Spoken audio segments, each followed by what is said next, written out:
The ripple effect from crypto exchange FTX's bankruptcy filing is growing as the value of Bitcoin, Coinbase, and other cryptocurrency companies is dropping it. I'm feeling it in my crypto wallet strongly. Yeah, crypto wallet, these words have, I guess, dictionary meaning, but I don't really know what they mean. FTX founder Sam Bankman-Fried has also resigned as CEO of the exchange.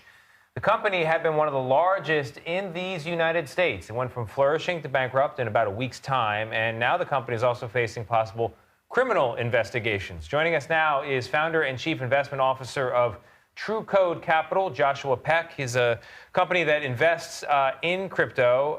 He also has cryptocurrency on his portfolio, in his portfolio.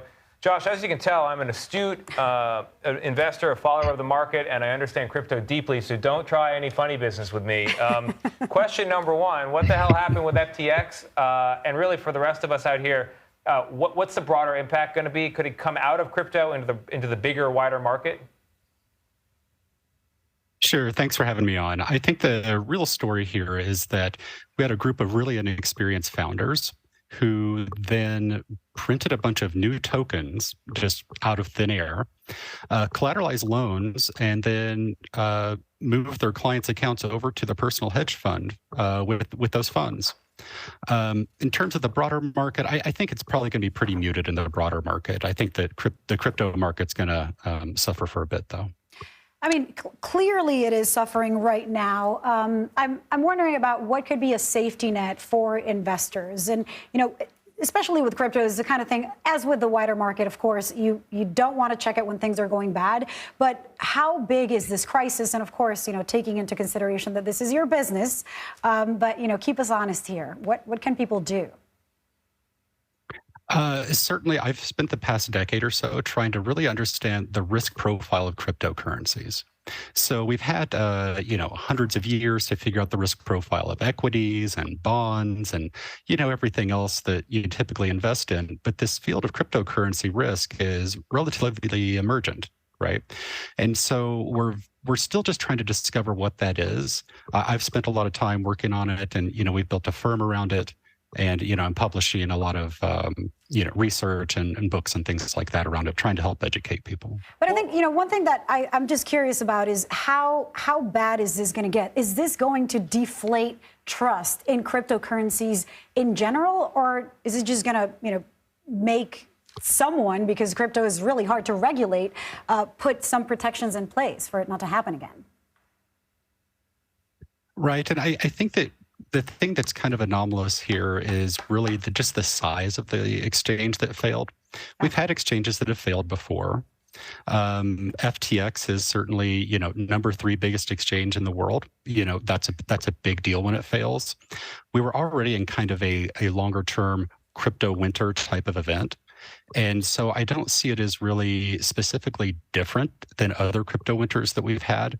The cryptocurrency networks continue to function, continue to process transactions. I think what we're looking at is probably more of a short-term process where that people are going to be scared to death, and rightly so.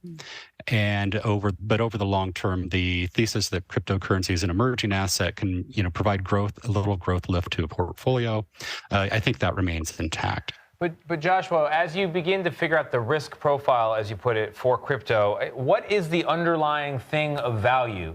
In contrast to, say, if I buy Apple stock, I know I'm getting a share of Apple. They make stuff. If people buy the stuff, the stock goes up. What is the thing to watch or bet on when it comes to crypto? What is the underlying value? Yeah, that's like a super common question that we get all the time. And I think that people are thinking about it a bit like an equity. Right? It's not an equity. It's not a stock. It's not a bond. It's this new third class of thing.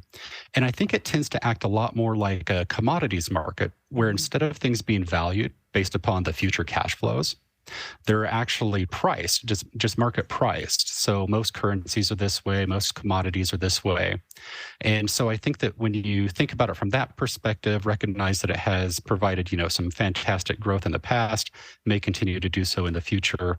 That's really where that you can start to see some value there. But Joshua, I mean, if it's a commodity, I mean, grain's a commodity, oil's a commodity. I know that there are things that affect those markets. And again, grain and oil underlying things of value. Like, what is the thing? What needs to go well for crypto to go well? You see what I'm saying? Sure, and I think that the key thing that moves the market is what we see anyway, is this long-term halving cycle for Bitcoin.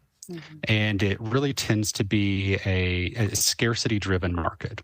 As people continue to invest in the market, they continue to see, growth in the asset class. We tend to see a lot more pop in the market around those halving events that happen every 4 or 5 years. From our perspective, this has been just kind of another boring bear market because the cycle tends to repeat, not quite repeat perfectly, but it definitely tends to rhyme. Where that the market gets constructive around the halving events. We see then there's a mania that ensues because people are making a lot of money. Then it crashes. All the poor quality businesses get washed out. A lot of investors lose a lot of money, and then the market can get constructive again. Joshua Peck, thank you. We'll walk Tony through it. Yeah, thank you. Lilia is going to explain it to me also. Scarcity is what determines the value. Thank you so much for that lesson. Appreciate it. Great. Thanks for having me.